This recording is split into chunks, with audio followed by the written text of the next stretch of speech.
This guide will walk you through the process how to use Video Library feature in BeGeniUs. Click on Video Library tab. Create your first captivating video by clicking Create Video button.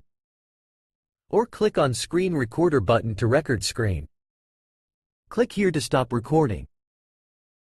Click the selected button to save video. Or you can cancel by clicking here. Click here to send video in chat group. Enhance your video with a template by clicking Add Template. Choose Template here. Click Preview button to view your video before finalizing it.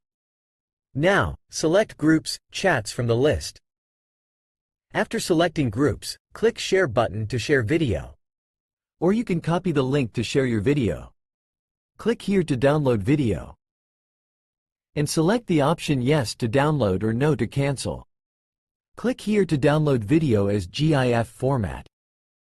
Click this icon to delete video from Video Library.